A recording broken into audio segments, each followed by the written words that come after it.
que era complicada para todo el resto del sistema político. ¿Qué tal? Muy buenas tardes a todos. Bienvenidos, un gusto estar aquí hoy con ustedes. Para quienes no me conocen, mi nombre es Fernando Grosso, soy vicerrector de extensión de esta universidad. Bueno, algunos de ustedes pertenecen a nuestra comunidad, otros son visitantes. Bienvenidos unos y otros en términos de esta experiencia que comenzamos a compartir hoy.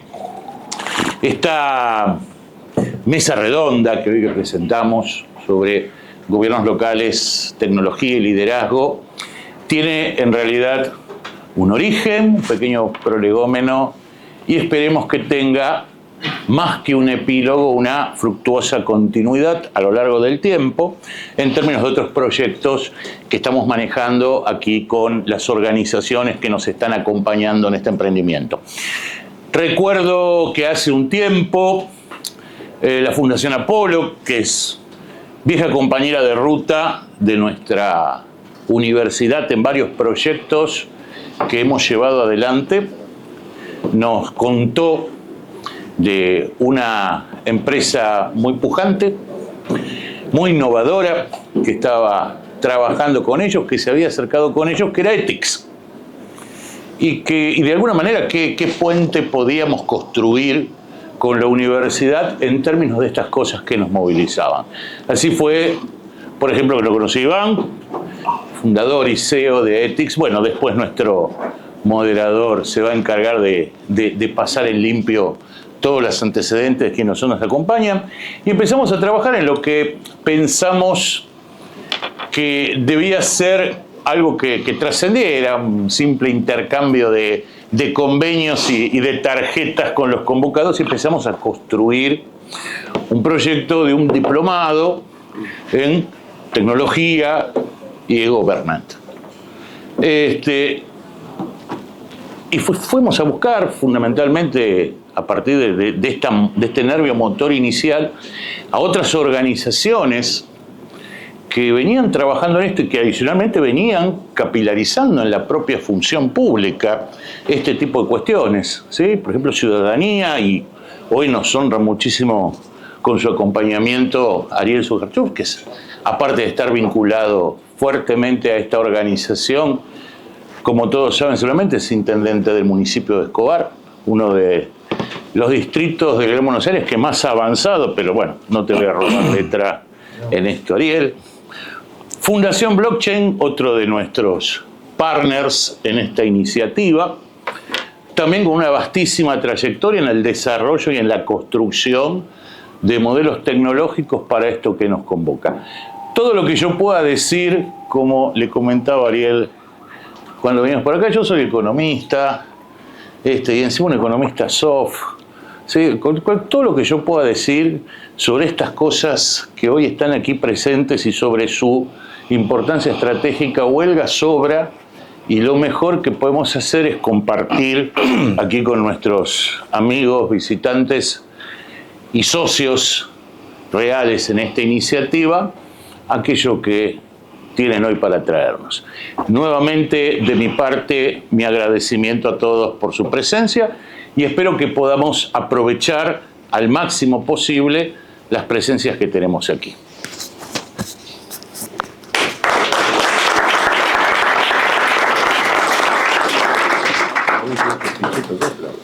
Muchísimas gracias. Después de las palabras de Grosso, solo introducir diciendo que hay un agradecimiento muy especial de todos nosotros del Instituto de Innovación Digital que preside Ariel y que dirijo con otros codirectores, de que esto empiece en la academia a tener casos concretos. Nosotros venimos, en chiste digo que la inteligencia artificial es como la saliva, todo el mundo la tiene en la boca, nadie sabe para qué sirve.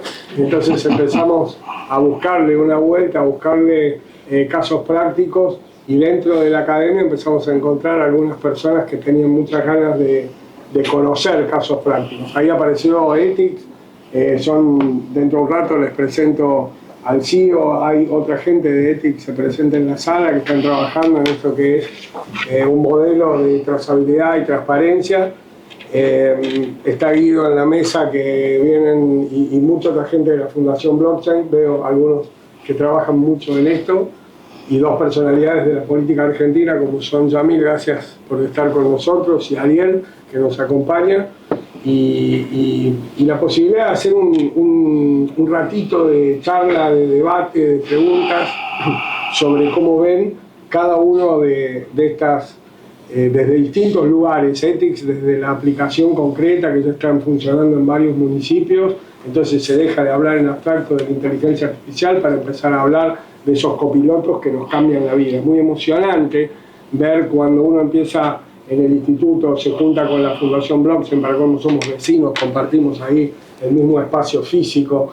Entonces, cada uno va atrás. Entonces pasa Alex con un caso, mirá, vamos a hacer esto con el sector inmobiliario, tal municipalidad implementó tal cosa, y eso, para los que nos preocupa la democracia en su baja intensidad en cuanto al voto, en cuanto a lo que le estamos devolviendo a los ciudadanos, que aparezcan algunos políticos, dejen discusiones, digamos, de la coyuntura, en un momento electoral para colmo, y le presten atención a estas cosas, para nosotros es muy importante porque sentimos que a algunos vecinos realmente se les está cambiando la vida.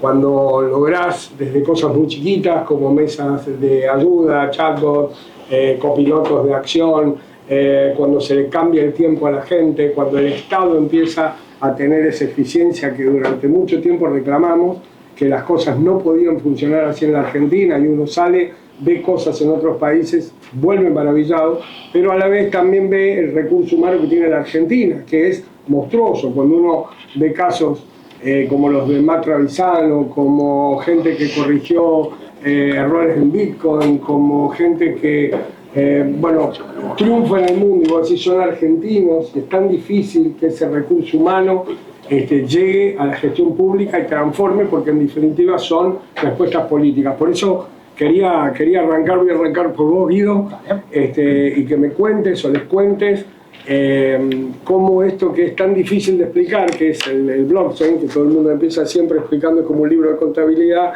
Contame algún caso práctico, y me gustaría empezar contando casos prácticos, casos en los que ustedes ven que la política está atendiendo, que el Estado está atendiendo esto.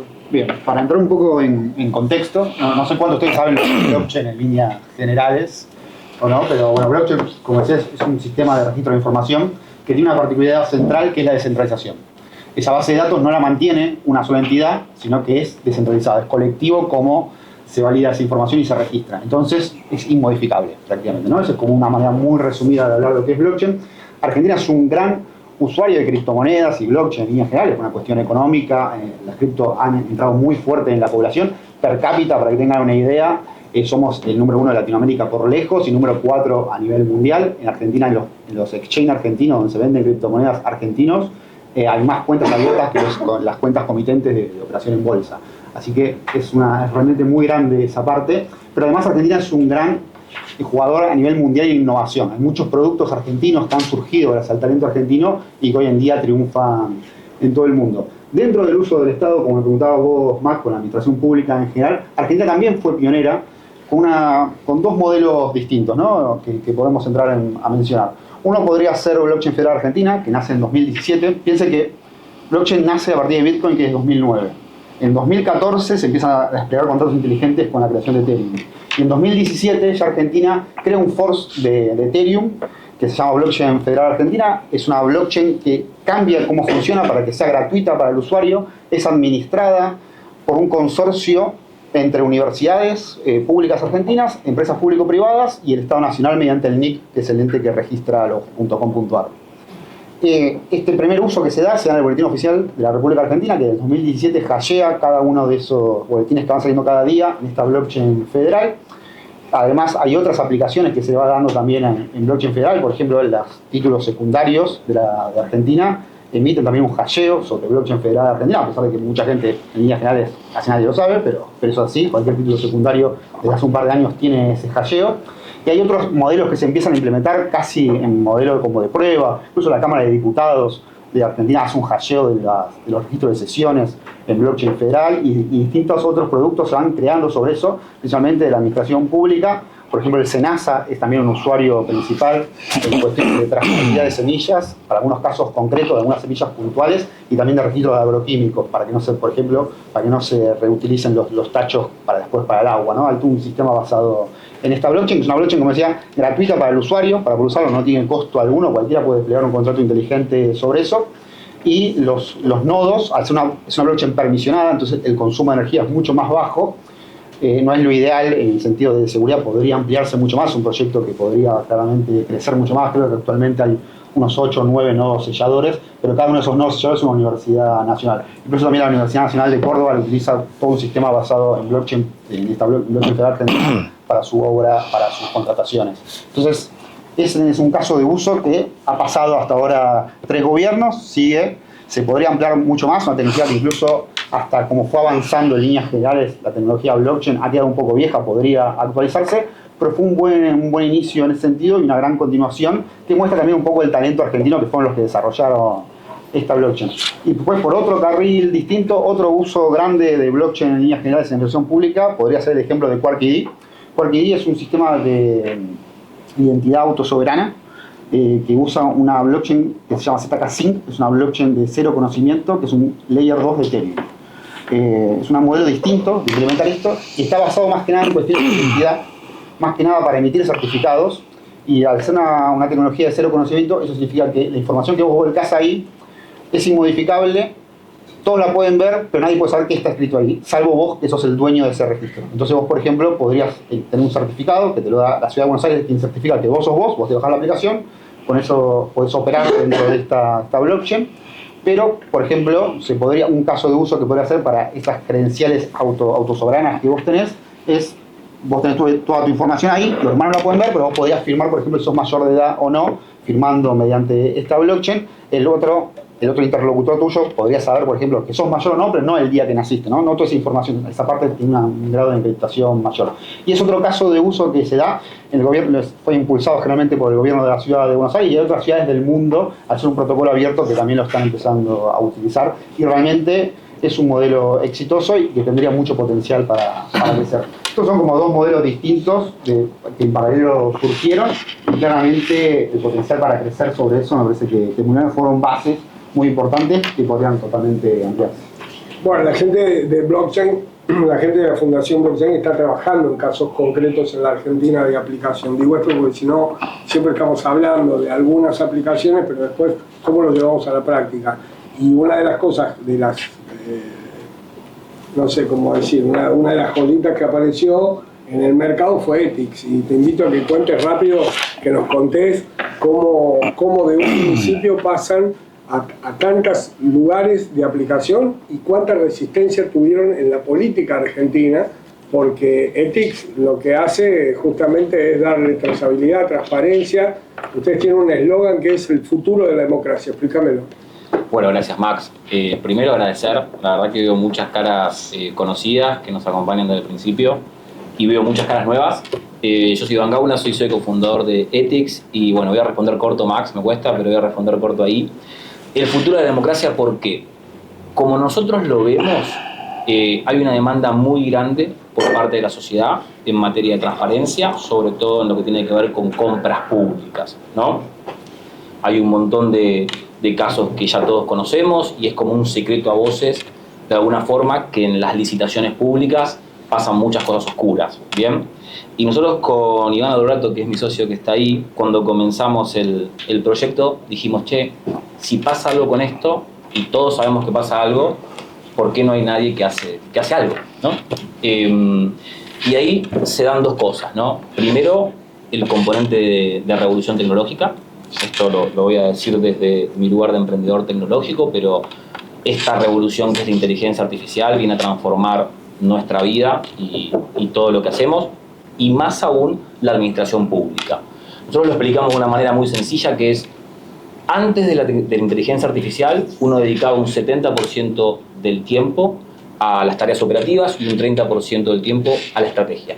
Lo que nosotros vemos es que a partir de hoy, a partir de la revolución de los LLMs, se invierte esa carga. Y en esa línea estamos construyendo tecnología para hacer más transparente y eficiente todo el proceso de compras. ¿Qué es lo que hacemos en particular? Ayudamos a los organismos, pueden ser públicos o pueden ser privados, en sus procesos de licitación. Para el que no lo conoce, una licitación pública comienza de un requerimiento y un pliego de bases y condiciones. El pliego es el documento legal en el cual el organismo setea qué es lo que necesita y cómo lo necesita. Esos documentos son extremadamente largos y complejos. Y lo que sucede es que no hay tiempo físico para hacerlo de una manera correcta. Entonces, en la práctica, cuando uno habla con los organismos o con las empresas y preguntan, che, ¿alguien leyó los pliegos o alguien redactó de cero los pliegos? La respuesta es no. Entonces, esa ficción, ¿no?, es lo que nosotros creemos que no tiene más lugar. Y esta tecnología lo que permite es pasar de un tiempo de reacción de un abogado de 7 o 9 días a una redacción asistida con una inteligencia artificial que lo puede hacer entre 2 horas y media y 3 horas. Y con respecto al futuro de la democracia, Max, ahí para cerrar, nosotros creemos que, en definitiva, lo que se cuestiona cuando se cuestiona los sobreprecios en las compras o se cuestiona la clase política es el modelo. Y si no hacemos algo todos, y acá me pone muy contento tener esta mesa tan amplia y diversa en materia de política, y al sector privado también, es que si no nos ponemos todos a trabajar en este tipo de grandes consensos que tiene que buscar la Argentina, va a ser muy difícil. Y para nosotros uno de esos grandes consensos es aplicar tecnología a la administración pública para hacerla más eficiente, pero sobre todo más transparente también. Yamil, ¿qué están viendo los legisladores? Porque Argentina, no sé si notan lo mismo, si compartimos, me decís, pero veo que mucha gente, no es una cuestión ideológica, veo que hay mucha gente que en tecnología está más cerca con el que piensa distinto políticamente muchas veces, porque entiende el proceso, que otro que pertenece a tu mismo partido. ¿Lo ves más o menos así? O sea, ¿te pasa con tus pares, con otro que el que piensa a lo mejor distinto en un montón de cosas, está viendo en tecnología algo que vos ves? Definitivamente. O sea, creo que esto no es una agenda propia de ningún espacio político, ni de izquierda ni de derecha. Creo que hay embajadores o representantes o personas que están de alguna manera identificando la potencialidad que esto tiene para transformar las realidades de sus municipios, de sus provincias o del ámbito que le toca gobernar. Y al mismo tiempo hay personas que quizás comparten las ideas que uno tiene, pero que por falta de información suficiente son parte del problema, digo, en términos de adopción tecnológica y de la posibilidad de transformar. Te diría que una de las cosas de las cuales me siento más orgulloso en mi labor legislativa ha sido obstaculizar o trabar muchas iniciativas que buscaban regular este tipo de iniciativas por parte de personas que no entendían bien de qué se trataba, pero por las dudas vamos a regularlo. Y eso parte de un paradigma para mí muy peligroso desde el punto de vista de las políticas públicas, que es pensar al Estado como condición de prehabilitación para que algo pase. Y con un mundo tan dinámico como es, digamos, la inteligencia artificial y todo lo vinculado, si querés, por decirlo global, más genéricamente, cripto, blockchain o lo que fuera, no hay forma que un marco regulatorio que hagan, además personas que en general no cuentan con todas las herramientas o conocimientos para hacerlo, generen hoy las pautas que sean aplicables o válidas en poco tiempo, lo cual te lleva a que el Estado o trabe la innovación o tenga que estar entrando en una dinámica de actualización permanente. O sea que desde ese ámbito, salvo por algunas pautas generales, como pueden ser la protección de datos personales, definir ciertas pautas de interoperabilidad de las bases de datos, que eso es un problema, no creo que era algo muy técnico, pero para que se entienda, el Estado tiene un gran problema, tanto hacia adentro del propio Estado como con los estados provinciales y municipales, que es que en general las bases de datos no pueden hablarse entre sí, o tienen serias dificultades para generar integración de los datos que tiene el Estado. Entonces eso termina dificultando enormemente la posibilidad de que el Estado utilice toda la información que tiene sobre uno de una manera inteligente que le permita eventualmente automatizar procesos, usar las ventajas que ofrece la Big Data y el procesamiento, digamos, de grandes volúmenes de datos para orientar de manera más inteligente las políticas públicas. Pero esto me parece importante aclararlo porque si bien hay grandes embajadores, como puede ser Martín Yesa u otras personas que están como tratando de estar a la vanguardia o de estar informados, hay muchos otros que sin entender demasiado por las dudas quieren regular y creo que todos tenemos que estar como muy atentos a que eso no pase, independientemente del partido de donde venga la idea. Después, otra cosa que sí creo que debiéramos empezar a exigir un poco para que el sector privado pueda como usar toda su potencia transformadora, que hoy creo que hay ciertas limitaciones para que eso pase, tiene que ver con la forma en la que el Estado disponibiliza los datos públicos. Claro.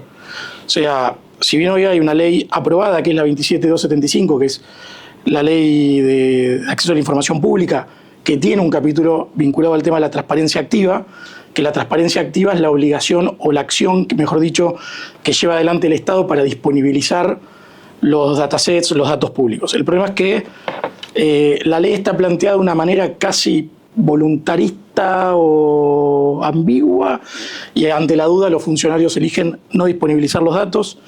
Me parece que hay que establecer como ciertas pautas y tratar de generar como grandes consensos con las provincias y eventualmente también que eso baje hacia los municipios para que los datos públicos estén estructurados de maneras más o menos homogéneas, porque eso es lo que después permite generar, digamos, herramientas que las procesen de manera más eficiente y faciliten la auditoría ciudadana y toda otra serie de cuestiones. Pero para no extenderme demasiado, creo que el Estado en estos casos lo que tiene que hacer es generar un framework como claro, reglas claras, y permitir que en este caso el sector privado haga lo suyo, y donde se pase de rosca y sí estar para poner algún límite si hace falta. Porque cuando pienso esto también pienso en lo que viene, ¿no? Estamos parados en una revolución que nadie sabe lo que va a pasar.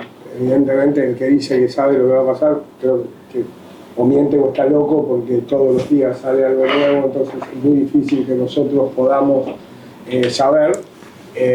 Yo creo que dentro de 2 o 3 años no vamos a estar hablando de inteligencia artificial, así que está buenísimo que nosotros hoy hablemos de inteligencia artificial. La di hoy, daré un curso sobre cómo funciona el Internet, creo que va a ser más o menos así. Pero siempre, yo trabajo en el instituto con Ariel, pero cuando voy a Escobar y veo Flytech y veo lo que haces y veo cómo se compatibiliza en un político, digo, no solo vos, sino cómo ves la función del día a día con el vecino, con todo lo que tienen que hacer ustedes y la incorporación de estas tecnologías, porque digo, más allá de que vos estás muy abierto a eso, sos inquieto en eso, venís de ser secretario de Estado en el tema, en economía y el conocimiento, ¿cómo hace un intendente o cómo hace alguien para tener este tipo de charlas con un funcionario que tiene que atender al ciudadano, a las campañas políticas y encima llevar adelante esta transformación? Magia. Bueno, buenas noches, gracias por la invitación, profesor. Pero no puedes dejar de decirlo, el fundador de la universidad vio el futuro, ¿no? Porque UAI, ¿no? La Universidad de la Inteligencia Artificial. No sé si acá es un chiste común, pero yo que vengo afuera me pareció divertido. Más que el 95. Nosotros hace poquito saqué un libro, por ahí tengo algunos, si alguno interesa, que es Mañana es hoy.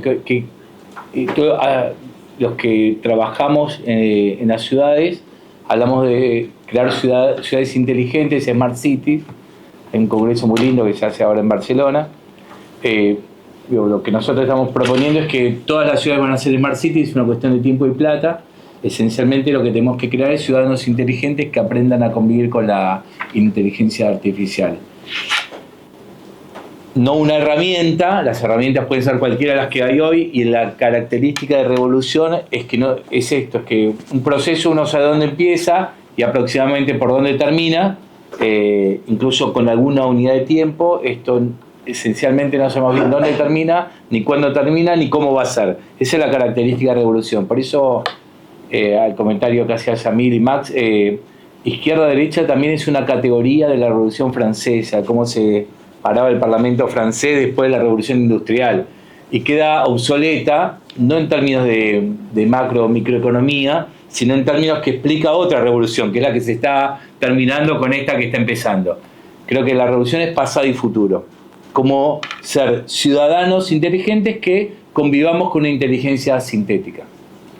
Cuando yo estudié, y creo que todos los que estamos en este panel también, esencialmente uno te mandan a hacer un TP, ibas a la biblioteca, no sé, al Congreso, a cualquier otro lado, buscar la información, en ese acto de buscar la información y escribir, armar el TP, escrito, digital, como sea, está tu proceso de aprendizaje.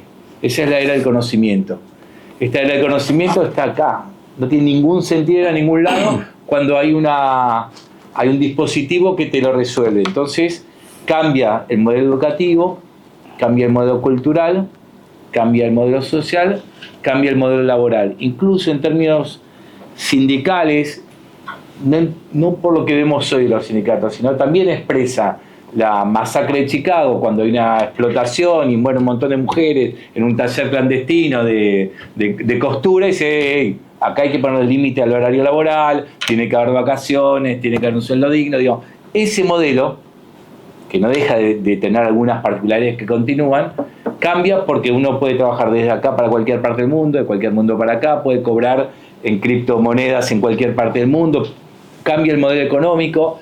Argentina picó, como nos pasa muchas veces, picamos en punta con lo que fue la ley del software. Eso fue en el gobierno de Néstor Kirchner. Después, en el gobierno de Mauricio Macri, estuvo la ley de economía del conocimiento, todas aprobadas por unanimidad. En el gobierno de Fernández estuvo la ley de bio y nanotecnología, que es una ley súper interesante. Sin embargo, después como nos estancamos, como que el sandbox fue en realidad una caja de arena que nos enterró. Y eso es una pena porque competimos, o veníamos compitiendo en el tercer complejo exportador del país. 9.800 millones de dólares exporta la Argentina en conocimiento. Es una gran noticia, salvo que está estancada hace un montón, mientras que en todo el mundo se expande. ¿Qué te dice una ciudad? Bueno, ¿por qué no me va a tapar los baches en vez de esta boludez, ¿no? Y un poco de razón tienen. Pero, bueno, esa es la matriz que tiene que tener todo dirigente de un municipio, un legislador, un dirigente universitario, sindical o gremial empresario, que es tratar de ver un poco más. Yo quiero que mi ciudad sea una ciudad de futuro, por lo tanto, tengo que preparar a mis ciudadanos para ese futuro. Que ese futuro no es mañana en 10 años, es mañana hoy. Entonces, en 2 o 3 años, hay una frase que yo pertenezco a una coalición de intendentes por la inteligencia artificial, que también somos de varios partidos políticos, que decimos que esta es la última década que vamos a conocer el mundo como lo vemos hoy.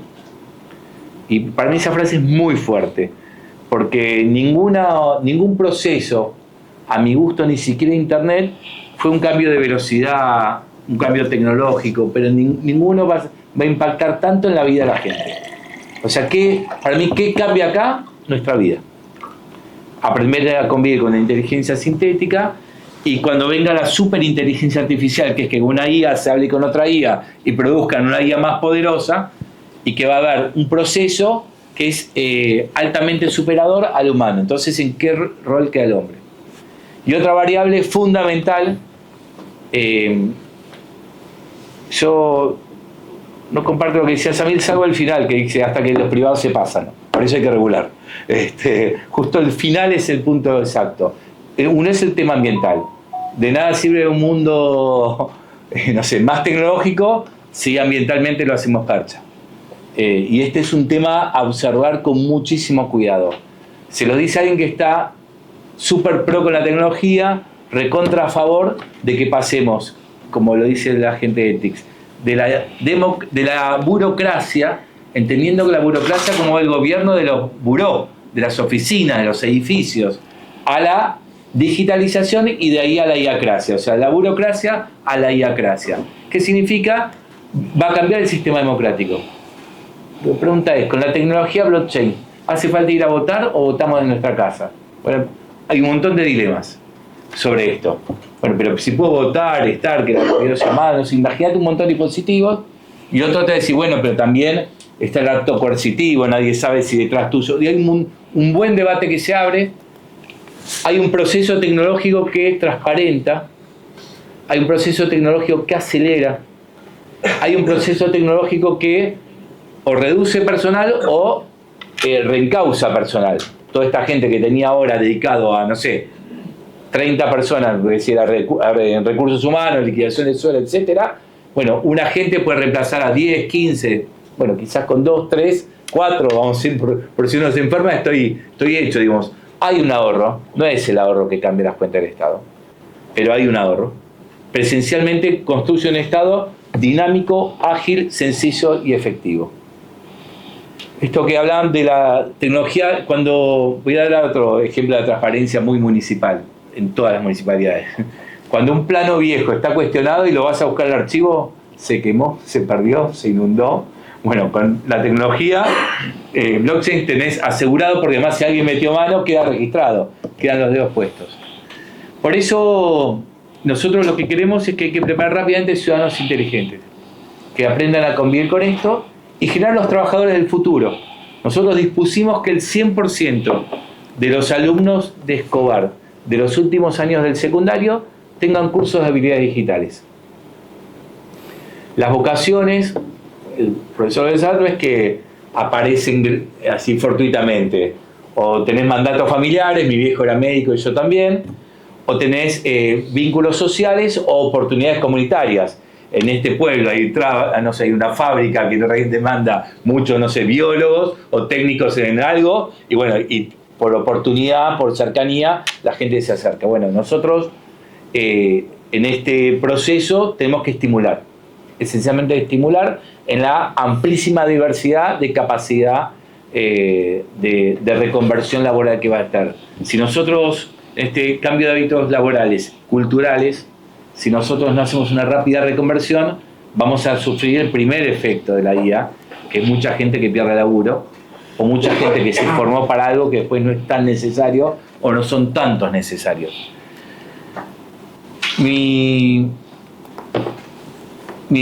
postura es optimista, siempre y cuando la inteligencia emocional no se atrofie. Y en ese sentido, vieron todas las películas distópicas, que hay como una ciudad que está tremenda, buenísima, hace ¡ting! Una hamburguesa y además no engorda. ¡Tan! El auto te teletransporta, todo es lindo, la gente no envejece, pero fuera de esa ciudad hay seres mutantes, falta el oxígeno, tenés que vender el hígado para sobrevivir. Digo, eso es un sistema de inclusión o exclusión, que hoy existe igual. El mundo fabrica 4 o 5 veces la cantidad de alimentos que necesita y casi la mitad del mundo tiene hambre. Digo, a nivel global, y no es una postura ideológica. Bueno, tratemos que la tecnología sea un factor de inclusión, de generar. Hay una oportunidad que podemos ver como en los argentinos que nos da. Nuestro principal competidor es Colombia. Colombia tiene una situación de menor población, con todos los problemas que tiene la educación argentina, tiene un sistema educativo mucho más sólido que el colombiano. Tiene el tema de la guerrilla, el tema de la droga, bueno, todo lo que todos sabemos. Sin embargo, estamos palo y palo en cantidad de exportación, en empresas que mudan parte de su actividad allá. Y fíjense que tuvo varios años gobiernos de derecha, ahora tiene un gobierno de izquierda y sin embargo continúa. Bueno, necesitamos una política de Estado como la que Argentina pudo tener un tiempo largo. Brasil, Lula, Bolsonaro, Lula. Y sin embargo en un momento pegó la curva de la industria 4.0, 5.0 y va para ahí. O sea, no siempre en nombre de lo partidario más bien es una excusa berreta de no entender una bisectriz que va para todos. La guerra de Estados Unidos con China no es con balas, sino con bytes. Lo que está en juego es quién es el dueño de los datos. Y yo particularmente creo que el único dueño de los datos es uno mismo. Hay una pelea que hay ahora con las prepagas. Bueno, vos te hiciste una tomografía, te cambiaste de prepaga, obra social o cambiaste de laburo, pero la tomografía es mía, yo te la pagué con mi aporte social o mi aporte privado, no me podés tener atrapado. Bueno, esto llevado a la enésima potencia es lo que estamos discutiendo. ¿Qué tiene que hacer un dirigente? Y bueno, por más que trabaje con las redes, mirar para el futuro. Vos sabés que te escuchaba y yo creo que tener a Iván Gauna en la mesa, que digo, siempre son estos chicos privilegiados que van a Estados Unidos y que desarrollan tecnologías, y que en realidad todo es, ahí cuando supongo que tener la política con partidos distintos, porque ustedes están en municipios que gobierna el PRO, en otros que gobiernan el peronismo, digo, hay como esto que decía Ariel y que retomaba de algo que decía Camil, a mí me parece que estamos en un momento de barajar y dar de nuevo. 100%, Max. Y creo que estamos en un momento de barajar y dar de nuevo con todo. Cuando nosotros comenzamos, nuestro principal miedo era cuál va a ser la recepción que vamos a tener de la clase política. Porque muchos nos decían, si esto va a andar en lo privado. ¿Cómo? Esto va a andar en lo privado. Esto va a andar en lo privado, claro. Quiero que lo lleves al privado, esto va a funcionar muy bien, con lo público no te metas porque ellos no van a habilitar esto, no te van a dejar acceder a la información. Y lo que más nos sorprende hasta el día de hoy es la apertura que tenemos desde espacios llamamos desde el peronismo hasta el PRO, hasta el gobierno nacional. Hay muchas personas que quieren charlar sobre esto, que están interesadas sobre esto y que la están viendo. Digamos, en definitiva es poder ver esa visión de la que vos hablabas. Y de nuestro lado, del sector privado, esto también para mí es súper importante recalcarlo, es si nosotros o la clase emprendedora argentina se va a dedicar a ir a Estados Unidos y a armar proyectos para Estados Unidos, no vamos a evolucionar nunca como región. Nosotros cuando estábamos con Coco en San Francisco, estuvimos un año viviendo allá, nos pasó esto, nos estaba yendo bastante bien, dijimos, che, con la misión no nos pasa nada. Y no le estamos dejando nada al país, no le estamos dejando nada a la región, y los problemas que tenemos nosotros acá son muy nuestros. A un yanqui no se le ocurre armar un software para encontrar sobreprecios en licitaciones. Sí se le va a ocurrir mandar un cohete a la luna, ¿bien? Y son muy buenos en eso. ¿Pero por qué? Porque no le indigna y no le duele como nos duele a nosotros esto. Así que a mí, en definitiva, Max, lo que me pasa es una alegría enorme por ver esta mesa acá ampliada. Yo hablo siempre en Ethics de un efecto gravitacional. Mucha gente que no nos conoce, que conoce el proyecto y te dice, la verdad que me parece alucinante lo que están haciendo, cómo los ayudo, qué hago, sin pedir absolutamente nada a cambio. Que eso para mí tiene que ver mucho con el gen argentino ese de te ayudo porque sí. Y la verdad que somos... Te escuchaba y decía la UAI, ¿no? Que una universidad diga, quiero hacer una diplomatura sobre esto. O sea que para ustedes, grosso debe ser importante incubar este tipo de proyectos. Hablaba con vos y me decías, hay 6 laboratorios en la universidad que, digo, en algún punto puede ser demonizado lo privado o lo que sea, pero funcionan por sponsoreo de marcas importantes que tienen cada uno su laboratorio, que entenderán eso como un negocio, pero que les permite a ustedes, y digo, ir un paso más allá, ir en el software, ir en la aplicación concreta y tener una diplomatura de aplicaciones concretas en Argentina, para ustedes debe ser importante en este momento, donde estamos discutiendo esto. Absolutamente. Aparte, yo creo, en coincidencia con lo que decía Ariel, con lo que decía Yamil antes, me parece que tenemos que asumir que transitamos una ruptura de paradigmas o que en todo caso estamos en un proceso de transición que no solamente involucra, que corta transversalmente todos los estamentos sociales, que transforma decididamente nuestras vidas, y esto involucra tanto a lo público como a lo privado. Para nosotros, nuestro concepto de universidad, no había pensado lo de ahí, pero lo vamos a pensar con nuestro equipo de comunicación, pero sí el propósito de lo abierto, ¿no? Nuestro concepto de apertura como institución educativa es precisamente ser un conector real con las necesidades de la sociedad. Y esto no es algo que se pueda hacer desde la burbuja de la academia, como desde ninguna burbuja. Necesariamente tenemos que aunar en esto lo público y lo privado y tomar tanto las buenas prácticas en la gestión del Estado como estas iniciativas de la empresa privada que en definitiva generan un proceso virtuoso de crecimiento para esto. O sea, desde ya vamos a estar siempre detrás de este tipo de iniciativas. Tenemos una vasta tradición, perdón, para los locales tengo que pasar el aviso, sino para que me trajeron. Tanto en lo que respecta a la potenciación de lo que es el universo de disciplinas con las que trabajamos, como en lo que significa nuestro vínculo con el sector público, como lo que significa, a propósito de estos ejemplos que te comentaba hoy, de nuestro permanente partnerships con el sector privado, nos sentimos cómodos en esto y aparte estamos absolutamente convencidos que es lo mejor, este tipo de alianzas es lo mejor que puede ocurrir para el conjunto de la sociedad. Claro. Esto en la Nación May, en C5N, no garpa. Están todos de acuerdo. O sea, este debate no garpa ahí en la Argentina de hoy. Decididamente. Yo creo, claro, porque yo pensaba en la diplomatura más allá de quién te lo dé, el problema que estamos teniendo, y no es más allá de quién te lo dé, porque siempre hay un sesgo, tenemos que cuidar los sesgos cognitivos, la soberanía digital, los que pensamos de alguna manera en lo que los dos hacían referencia, que son los datos. Yamil, ¿te parece que estamos... ¿Cómo ves a la Argentina hoy?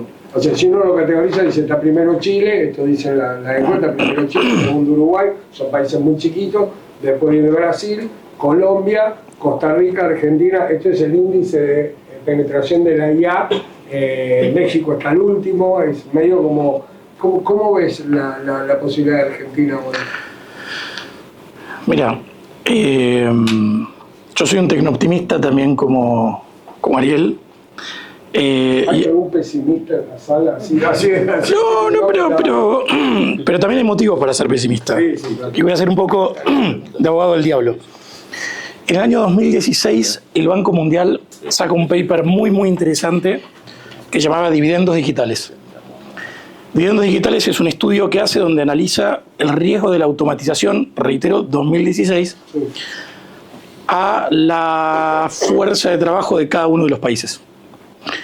Argentina prácticamente lideró en ese momento el ranking global, o fue uno de los cabezas de lanza, del riesgo de que la automatización destruya puestos de trabajo por la composición y dinámica de su matriz laboral productiva.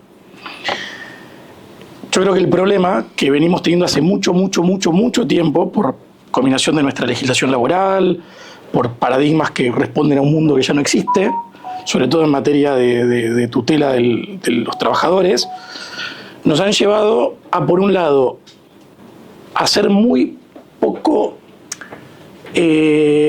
quitarle mucha capacidad de reacción a nuestras empresas, porque lamentablemente hoy, como decía Ariel con el caso de los agentes, es cierto que una empresa puede pasar de tener un departamento de recursos humanos de 30 a 4 personas y generando un ahorro significativo en el proceso, que capaz para un estado desierto puede no ser en eso significativo, sí quizás en la lucha contra la corrupción, y eso lo trato capaz en otra pregunta, pero hoy tenemos una legislación que impide que muchas de las pymes argentinas puedan aprovechar la capacidad transformadora en términos de procesos para estar en condiciones de competir. Y esto te diría que aparte genera una carga, sobre todo en empresas que ya existen. Es decir, las nuevas empresas, los nuevos emprendedores, paradójicamente, tienen mucho más allanado el camino para ser disruptivo, y estamos poniendo a competir, hasta te diría en términos destructivos, a lo nuevo con, no lo llamaría lo viejo, con lo antiguo o con lo que tiene trayectoria. Lo preexistente. Exacto. Entonces creo que ahí nos debemos debates serios de cómo logramos, sin que la gente se caiga del sistema, porque ese es uno de los grandes desafíos que para aquellos que no son tan optimistas sobre el futuro de la tecnología, cómo lográs de alguna manera que en estas transiciones, sea con formación, sea con inclusive ideas de ingreso universal. Yo, algo que quizás muchos de ustedes no saben, Javier, antes de volverse liberal libertario, lo conozco hace muchos años, Javier, que era microeconomista, hablaba mucho del momento de la singularidad, de cómo llegábamos a un momento tal donde la productividad de la economía quebraba el paradigma de la escasez, amén de lo que vos planteabas sobre el tema de generación de alimentos, y cómo entonces ya no tenemos que estar pensando en quién se queda con este celular porque hay uno solo, sino que hay ciertas barreras, como puede ser alimentación o niveles de subsistencia, que pueden estar garantizados para todos, y que de hecho un poco Marx también lo planteaba, y tema interesante. Pero más allá del paralelismo de Milei y Marx, lo que sí me parece interesante plantear es que Argentina tiene un punto de partida muy complicado, que es un peligro, por un lado, porque si avanzás a toda máquina es probable que tengas un nivel de exclusión bastante significativo, pero al mismo tiempo, con todos los problemas que tiene la Argentina, aprovechar esa curva y toda esa innovación te puede llevar a un crecimiento espectacular. Entonces, creo que ahí es donde tenemos que empezar a debatir todos aquellos que creemos que abrazar estos procesos van a tener lo mejor para nuestro país, sin desconocer o negar los muchos problemas que Ariel también mencionaba, digo, en materia de sustentabilidad ambiental, digo, en materia de seguridad de datos personales, digo, hay un montón de cosas que hay que discutir, pero reitero, creo que la clave está en salirse de este maniqueísmo que de alguna manera está instalado en la Argentina hace muchos años, de cántica, buenos o malos, digo, me parece que hay un montón de problemas que son argentinos, hay personas que tenemos visiones diversas sobre cómo conviene resolverlo, pero lo peor que podemos hacer es no sentarnos en una mesa y pensar algún tipo de solución, porque sostener lo que hay hoy nos va a hacer perder una ola que puede realmente transformar un montón de vidas, mejorar la calidad de vida de todos nuestros hijos, nuestros abuelos, digo, de cada uno de nosotros, pero los trenes se van, digo, y subirse tarde a la ola tiene un costo. Y Argentina tiene capital humano y capacidad instalada en varios sentidos como para liderar en algún punto parte de este proceso. Y me gustaría hacer quizás un pequeño paréntesis donde muchas de estas cosas que estamos hablando de implementar, por lo menos en el sector público, se pagan solas.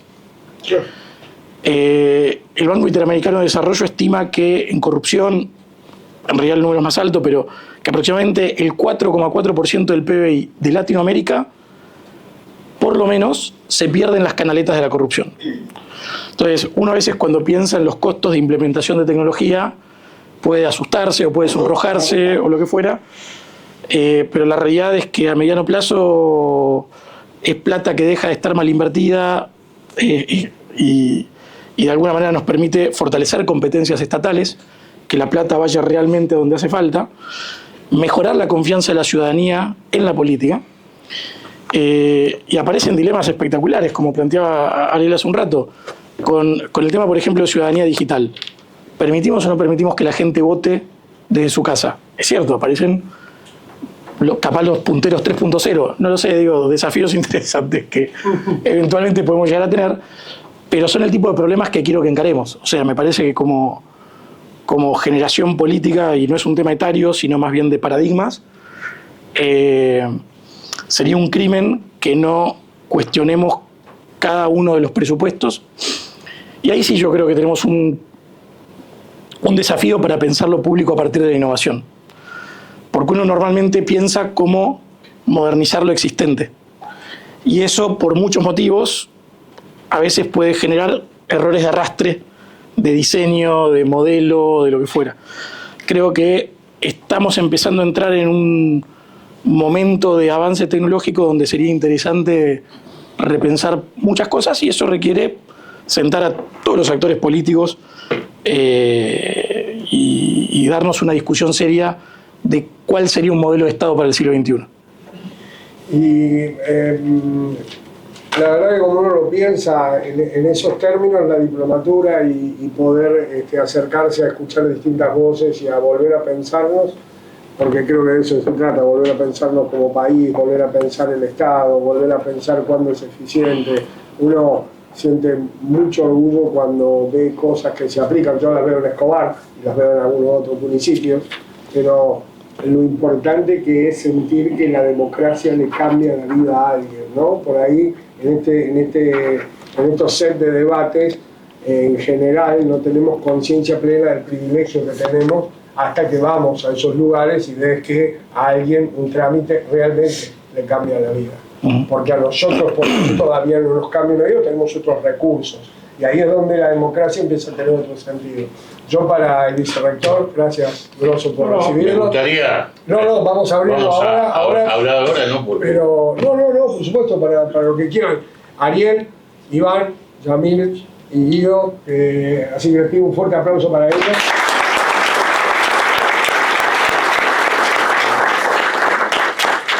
Y abrimos un set de preguntas a los que quieran, levantan la mano. ¿Alguien quiere preguntar algo a alguna persona? Sí. Hola, ¿qué tal? Soy la arquitecta Patricia Frontera. Estoy estoy haciendo el doctorado en arquitectura y urbanismo y trabajé muchos años con la ciudad en planificación estratégica urbana participativa.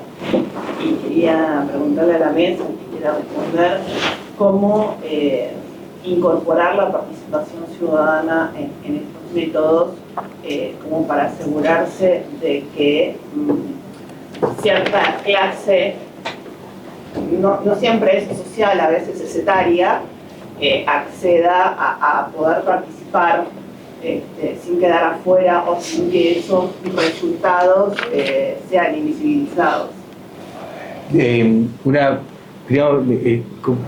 Aprovecho tu pregunta y comparto todo lo que dijo Yamil. Y el futuro es que genera riqueza, o sea, el mundo va a generar riqueza en estos estándares. Y un buen ejemplo es India. El segundo productor de economía del conocimiento es India, y sacó muchísima gente de la pobreza poniéndolo ahí, creando hasta su propio Bollywood, su Hollywood local. Cuando hablamos de esto, IA, comparto que la IA da transparencia, siempre y cuando veamos quién hace el algoritmo, ¿no? Dicho sea de paso, siempre hay un humano atrás. Hay una película que no sé si la vieron, que se llama Justicia Artificial, que es una IA para la justicia, bueno, donde también hay toqueteado. Digo, la única transparencia es humanos transparentes, ¿no? Que no alteren sistemas. Vieron que con el voto electrónico también algunos países tuvieron problemas, etc.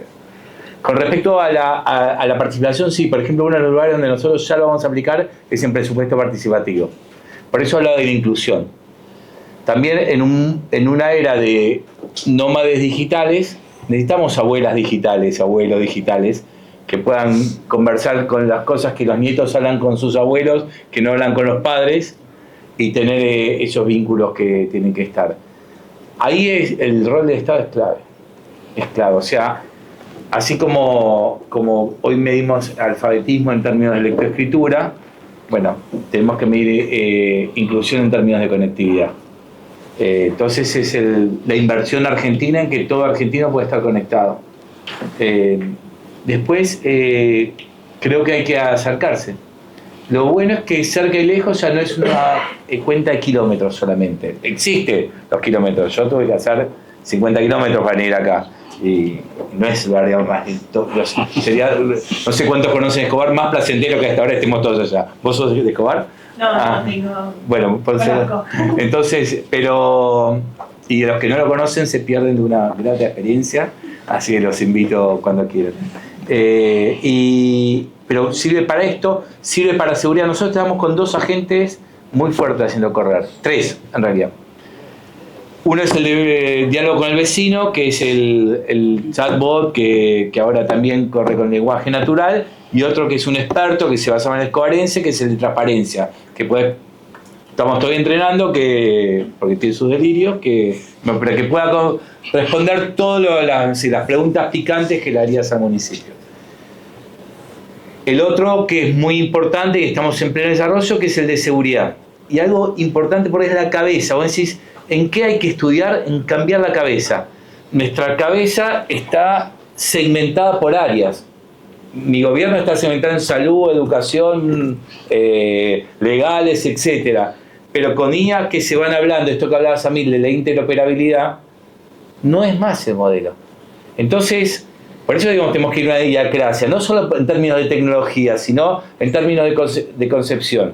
Entonces yo empecé a armar un agente bastante potente para seguridad, prevención del delito, etcétera, etcétera.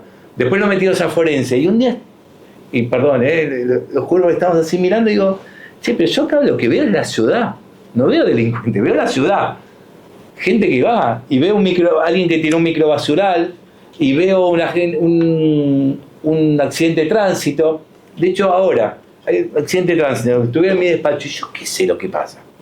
No sé, va uno que avisa, que no. ¿Qué hago? Mando bomberos, defensa civil, ambulancias, policía, porque hubo un hecho, se están, no sé, cagando a trompadas. ¿Qué pasó? Bueno, todo esto lo empieza a responder. ¿Lo puede responder el humano? Sí, pero necesita una cantidad de humanos económicamente inviable, o un centro de monitoreo más grande que toda la Plaza Escobar. Digo, esto es lo que empieza a resolver. Che, esto ve mucho, muy rápido y muy copado. Y después tengo un humano que valida y que toma decisiones que yo prefiero dejárselos a un humano que a la IA. Después tenemos el otro, que es el de la administración. Tenemos un gran objetivo, que es que en un año y medio como máximo, o sea, cerrar el 26, apagar la MUNI de hoy y abrir una MUNI iacrática. Bueno, para eso es que necesito formar a la gente, pagar costo político, pagar costo económico, pero mostrar que el Silicon Valley escobarense se va a dar cuando el Estado es promotor de la política y no es obstructor. Sí creo en las regulaciones, no las regulaciones obstructivas. Yo sé, hay proyectos en el Congreso, y algunos de mi partido, que son un desastre, pero no creo en la maldad de los que los hacen, sino en el miedo que le tienen. Yo creo que la tecnología es una aliada, como un martillo, yo qué sé. Por un clavo te lo das en la cabeza. Bueno, y sí hay que construir una nueva ética. Esto que vos decís, que ningún proceso tecnológico en esta transición, que no es ni etaria ni económica, o solo etaria y económica, permita que quienes viven y quieren terminar de vivir su vida en un mundo analógico no se queden fuera del sistema, no laboral, sino esencialmente participativo y democrático. Por eso hay que convivir con todo. Atención al vecino hace mucho tiempo que es digital en Escobar, hace muchísimo. Pero hay una abuela que se lleva el papelito y me lo muestra: intendente, ve, acá está el reclamo. A mí no me dice nada, pero está bien porque las culturas hay que respetarlas, hay que administrarlas, y uno no se puede cebar por delante años de sociedad porque el mundo cambió. Lo que sí creo es que hoy la ciencia y el sector privado está mucho más avanzado que el Estado. Y eso es riesgoso, y lo quiero decir con absoluta cuidado, porque la ausencia de Estado, independientemente de la mirada ideológica, hace un mundo más imperial. Y hoy lo que está pasando en Rusia, en Estados Unidos, en China, eso está. Y yo prefiero un mundo más democrático, donde más participable está. La IA es una gran herramienta, porque hoy el presupuesto participativo, que lo abrimos para votación digital, también tenemos que tener sistemas para que no nos llenen de perfiles truchos, de bots, de lo que sea. Bueno, al final tengo que armar todo un sistema para combatir la truchada. Hacemos la reunión y se termina. Todo ese sistema, esto lo empieza a solucionar. Pero entendamos que estamos en transición. Lo que hoy vemos como una herramienta potente, en 2 años es el pasado. Simplemente naveguemos, regulemos con cautela y esencialmente generemos una nueva ética. Esa ética es la que, a mi gusto, nos pone a la Argentina en un lugar súper atractivo. Yamil, tenías pendiente la pregunta que te habían hecho. No fue general para la mesa. Vos también te lo hicieron. Si quieren respuesta, pero para que vaya Guido y piensa la respuesta, me está cagando. La participación ciudadana. No, pero sumando. Dale, yo voy después, Guido. Dice Ariel, claramente la tecnología es un gran aliado en cómo dar más democracia en ese sentido y cómo ampliar los datos en ese lado. Y también hay que entender que, por ejemplo, el tema de transparencia, un tema muy importante, que esas herramientas también que se construyen sean herramientas, por ejemplo, de código abierto, para que cualquiera pueda auditarlos. No que todos lo van a auditar, pero sí que el que quiera hacerlo lo pueda hacer. Eso es muy importante en ese sentido, porque permite claramente que la transparencia sea total en ese sentido. Por ejemplo, un caso de uso claramente que se puede dar es el presupuesto participativo, donde de una manera muy económica se pueden tener herramientas transparentes para que la gente pueda votar, y el que lo quiera auditar sobre eso y ver si realmente se hizo bien, lo puede hacer. Pues un modelo de... un acuerdo internacional sobre gobiernos abiertos, no sé dónde llegaron. Sé que algunos pueden aplicar después en las elecciones. Una cosita. Vamos a decir, el gobierno asambleario en las plazas o en lo digital tampoco es la solución. Lo que te permite es un sistema de escucha mucho más activo y atractivo, y participación ciudadana. Ejemplo, para disponer una DIA, una disposición de impacto ambiental. Bueno, hoy nosotros la abrimos por web, entonces la participación es genial, es amplia. Cuando entonces sacás una aprobación, una modificación de código, bueno, tiene mucho más. Tenés que bancártela también, porque bueno, vienen los tiros de todos lados. Bueno, para eso, o sea, ser dirigente para esconderse detrás del escritorio no tiene más gracia. hay que hacerlo de cara abierta con la gente. Después, también el que gobierna tiene que tener la personalidad suficiente para tomar una decisión, y eso es ser un líder, y bancarla y sostenerla si es que tu sana convicción te muestra que te va a llevar a un lugar mejor, aún cuando por un momento la gente te pueda criticar. A ver, la tecnología nos abre un montón de oportunidades. Por un lado, si querés, democratización del acceso a la información. Después tiene que haber un tema que es el interés de la gente para consumirlo. Hoy quizás uno de los desafíos que tenemos en la política en general es que estamos compitiendo para discutir. Vos decías, esto no mide en La Nación Más, ni te digo lo poco que mide acá. ¿Dónde tenés que competir? ¿Con Tinder, con Facebook, con Instagram, con Twitter, con TikTok? Y en esa lógica creo que un poco nos empieza a plantear ciertos desafíos. El otro día Reborda habla un poco de infotainment. Yo creo que también en política tenemos que hacer politicatainment, lo cual es complejo porque nos lleva muchas veces a tener que espectacularizar, por decirlo de alguna manera, discusiones o planteos bajo el riesgo o de frivolizarlas o de pasarse de rosca y dañar al adversario o generar algún tipo de disonancia por tratar de llamar la atención sobre un tema que puede ser interesante. Por eso es muy valorable que hoy ustedes estén acá y nuevamente felicito a los organizadores por esto. Ahora, yo no sé si no hay que ir a algo más de democracia asamblear. Y lo pregunto generalmente como duda porque... ¿Volviste socialista? No. ¿Trotskista? No, ¿por qué digo esto? Justamente por los problemas de información y por las dificultades de procesamiento, nosotros venimos de sistemas políticos electorales, la verdad, bastante poco democráticos, bastante poco transparentes. El mejor ejemplo es la lista Sábana. Si alguno de ustedes, independientemente de su preferencia política, me puede decir quién es el quinto candidato de la lista que van a votar, les doy un premio. Y sin embargo, probablemente en las listas mayoritarias, ese quinto candidato termina ocupando una banca. Y definitivamente no va a representarlos a ninguno de ustedes, sino que va a representar al partido que lo puso, porque fue puesto ahí no por el voto individual de cada uno de nosotros, sino por la rosca partidaria o los acuerdos políticos. No, al revés. Yo creo que esto, uno de los tantos paradigmas que permite cuestionar es, mediante la implementación de tecnología, ir a sistemas o de listas abiertas o de voto uninominal, que en definitiva permite que haya políticos que representen clústeres, comunidades, grupos, y en definitiva una democracia... Sin partido político. Tal vez. No sé si son tan necesarios los partidos políticos por un montón de cuestiones, y lo digo habiendo fundado y fundido un par de partidos. Pero la realidad es que... sí. Para no caer en el vicio de tener que votar todo de manera directa, poder tener representantes que nos representen, donde haya una accountability real entre el votado y el votante, nos va a ayudar a que nuestra democracia funcione mejor. O sea, y en eso la tecnología puede ser un gran aliado para mejorar la tecnología de selección de representantes. Por ejemplo, o con la bidireccionalidad en materia informativa. No hace falta caer en lo que hicieron, por ejemplo, los partidos pirata que estuvieron mucho en Europa, y acá lo quiso hacer el partido de la red, donde los diputados electos por esos partidos no votaban lo que ellos querían, sino lo que decía la comunidad.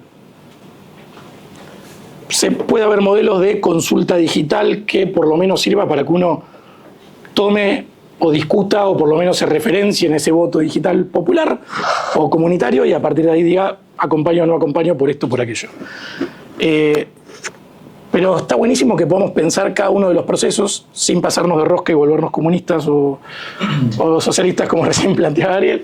No, te dice una evolución tuya. Gracias. Pero yo creo que son las preguntas que nos permiten hacer este tipo de paradigma. Y ahí hay una segunda cosa que no me parece menor. No hay que tener miedo a que haya algunos que se queden afuera de la ola del progreso. Lo que tenemos que hacer es ocuparnos. Pero lo que definitivamente no debemos hacer es no avanzar por ejemplo, que haya personas que tengan dificultades para la adopción tecnológica, que además, vale decirlo, parte de un nivel de prejuicio que no sé si está tan constante, no digo que sea tu caso, pero digo, muchas veces pensar que o las personas de adultos mayores o las personas de menores ingresos o bajo nivel formativo no pueden usar una wallet o no pueden eventualmente hacer una firma digital o cualquier otra cosa. La experiencia, o por lo menos hay muchos casos de uso que no convalidan esa teoría, y ahí es donde hasta creo que hay casos de mercado interesantes que han penetrado en esos casos. Uno fue Proof of Humanity, que fue un experimento argentino interesante, que cada uno tendrá su balance sobre el caso de éxito. Ahora WorldCoin y todo ese protocolo también me parece un caso interesante y que por distintas vías va permitiendo que quizás las personas se acerquen al mundo digital. Y ahí sí, quizás volviendo a la primera pregunta, y con esto cierro, algo muy importante que deberían estar tratando de hacer los estados es generar la ciudadanía digital obligatoria. Y ahí sí, me parece que esa puede ser un aporte público que puede tener una capacidad transformadora exponencial. ¿Alguien más? Yo. Le afanaste la pregunta. Les pido que sea corta la respuesta, Rosso, porque estamos pasados 10 minutos. Que vos nos pidas respuesta corta es que hablamos muchísimo. Sí, respuesta cortita, 5 minutos. Para Ariel. Sí. Teniendo en cuenta... ¿Cómo te llamas? Javier. Teniendo en cuenta tus colegas intendentes, ¿cuál considerás que es la mayor traba en cuanto a la burocracia, a la falta de digitalización de otros municipios, la falta de colaboración con la interoperabilidad de los datos que tendrían que estar entre los municipios? Una cuestión de falta de conocimiento tecnológico de los líderes, de los intendentes, una cuestión de presupuesto, una cuestión de seguir manteniendo empleos públicos para no hacer para no echar masivamente a la gente. En ese orden. En ese orden, fue una descripción perfecta del orden. Un poco de todo. En algunos casos se da. Es un dilema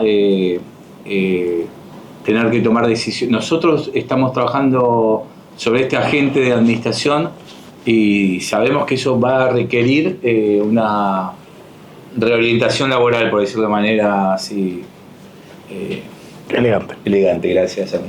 En segundo lugar, falta de conocimiento y miedo al desconocido. ¿Para qué si esto funciona bien? Y creo que como todo esto es relativamente nuevo para el Estado, hay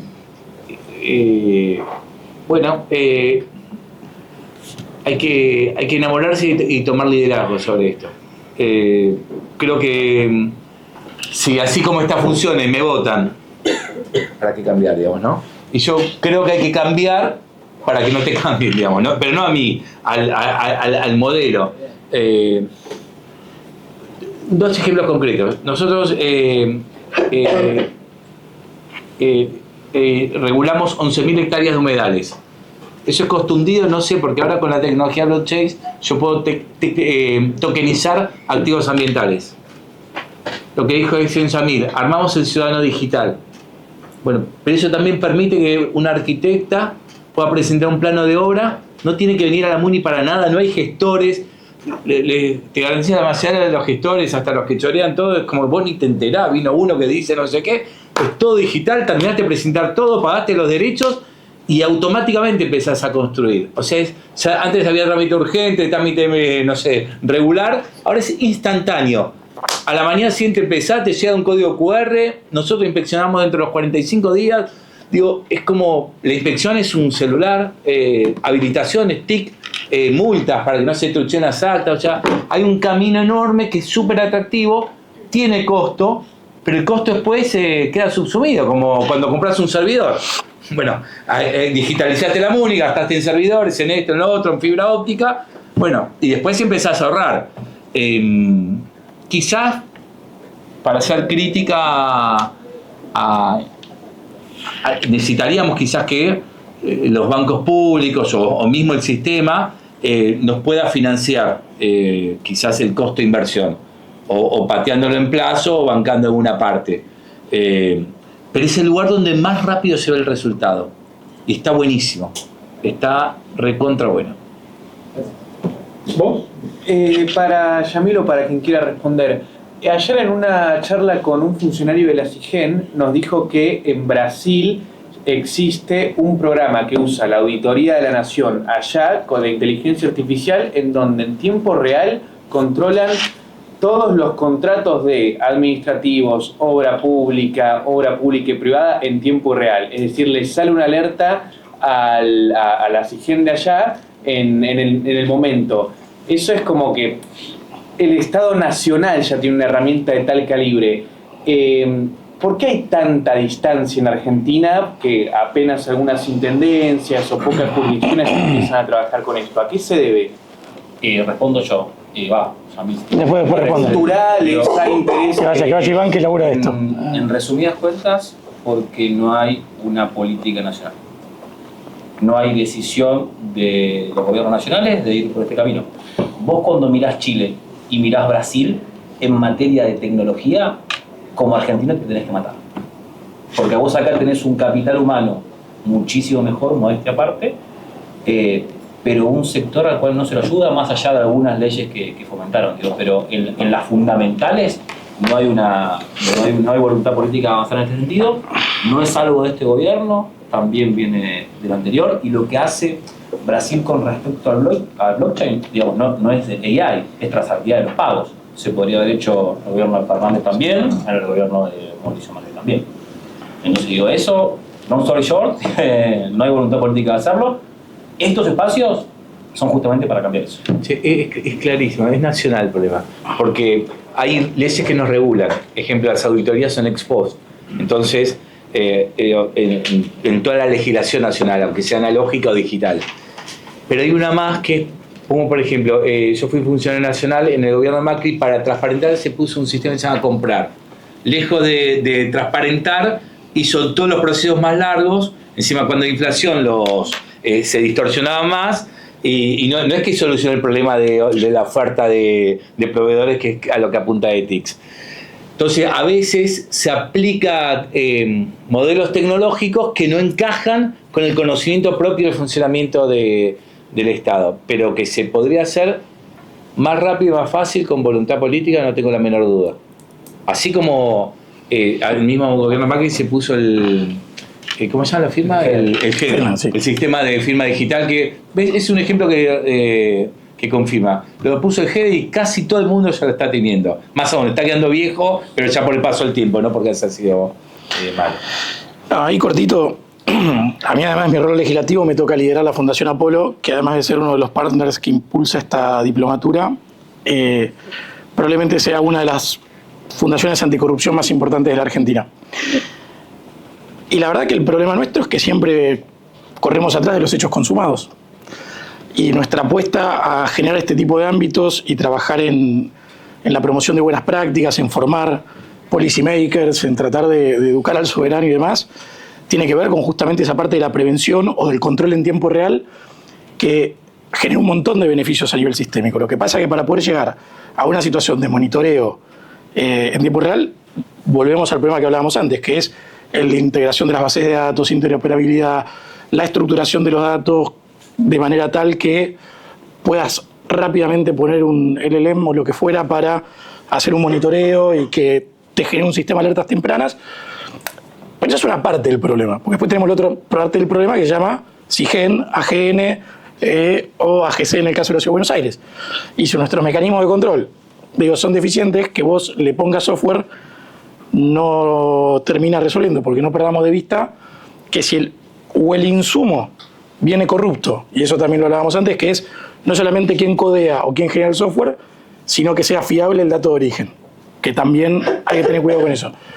Pero si quien después tiene que utilizar esa información está corrupto, o no es controlado, o no trabaja, también se complica. ¿Qué es lo bueno de ponerle tecnología a esto? Que al final del día, por lo menos puedes empezar a ver si alguien ante una alerta respondió o no respondió. Que ante un desvío que le salió en un panel una luz roja, fue y dijo, che, ¿qué está pasando acá? O no fue. Entonces, probablemente las soluciones no sean inmediatas o no terminen impactando de manera inmediata, pero definitivamente va a depurar al sistema de los malos operadores institucionales, sean del partido que sea.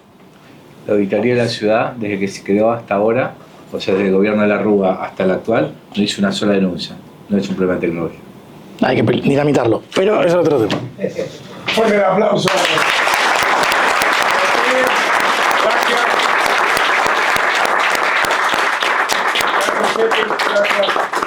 Bueno, les agradezco a todos la presencia, la participación, se les quedan muchas cosas pero seguramente, como lo decíamos hoy, esto es el inicio de un recorrido común que vamos a hacer aquí con las distintas organizaciones. Y nuevamente mi agradecimiento a Ariel, Yamil, ¿sí? Iván, Blockchain, No se movió nadie, capaz que se anota. ¿Cómo era lo de Z? Diosat local. Claro, porque Es complicado. Guido Z de aquí en adelante. Más fácil. Guido Z. Ahí está. Gracias a todos por la participación. Seguiremos trabajando en esta línea.